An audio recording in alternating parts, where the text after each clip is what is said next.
সুদের ভয়াবহ শাস্তি। সুদ খাওয়া মারাত্মক অপরাধ। এজন্যই তো আল্লাহ তাআলা সুদখোরের সাথে যুদ্ধের ঘোষণা দিয়েছেন, যা অন্য কোনো পাপীর সাথে দেননি।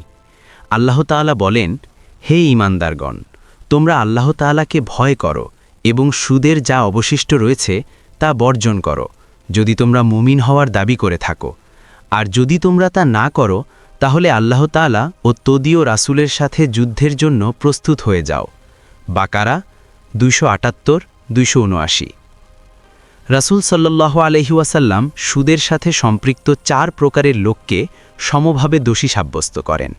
জাবির ও আব্দুল্লাহ বিন মাসউদ রাদিয়াল্লাহু থেকে বর্ণিত, তারা বলেন, রাসূল সাল্লাল্লাহু আলাইহি ওয়াসাল্লাম লানত অর্থাৎ অভিসম্পাত করেন সুদের সাথে সংশ্লিষ্ট 4 ব্যক্তিকে। তারা হচ্ছে সুদখোর, সুদদাতা, সুদের লেখক ও সুদের সাক্ষীদ্বয়। রাসূল সাল্লাল্লাহু আলাইহি ওয়াসাল্লাম আরও বলেছেন, তারা সবাই সমপর্যায়ের দোষী। মুসলিম 1598, তিরমিজি 1206, আবু দাউদ 3333। রাসূল সাল্লাল্লাহু আলাইহি ওয়াসাল্লাম আরও বলেন, সুদের 1টি টাকা জেনে শুনে খাওয়া 36 বার ব্যভিচার চাইতেও মারাত্মক। আহমদ 5-225, সাহিহুল জামি হাদিস 3375। মহানবী সাল্লাল্লাহু আলাইহি ওয়াসাল্লাম সুদের শাস্তির ভয়াবহতা নিয়ে বলেন, মেরাজের রাতে আমি এমন একটি দল অতিক্রম করেছি যাদের পেট ঘরের মতো বড়, ভেতরে অনেক সাপ, যা পেটের বাইরে থেকে দেখা যাচ্ছিল। আমি বললাম, হে জিব্রাইল, এরা কারা? তিনি উত্তর দিলেন, এরা আপনার উম্মতের সুদখোর লোক। ইবনে মাজা 2273।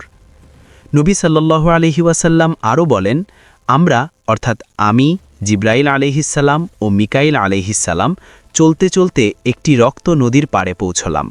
নদীর মাঝে এক লোক দাঁড়িয়ে আছে, তীরে দাঁড়িয়ে আছে আরেকজন, তার কাছে কিছু পাথর আছে। নদীর ভেতরের লোকটি তীরে এসে যখনই পাড়ে ওঠার চেষ্টা করছে, তখনই তীরের লোকটি তার মুখ বরাবর পাথর ছুঁড়ে তাকে আগের জায়গায় ফিরিয়ে দিচ্ছে। যতবার উঠার জন্য অগ্রসর হচ্ছে, ততবারই মুখের উপর পাথর ছুঁড়ে পূর্বের জায়গায় ফিরিয়ে দিচ্ছে। আমি বললাম, এ কে?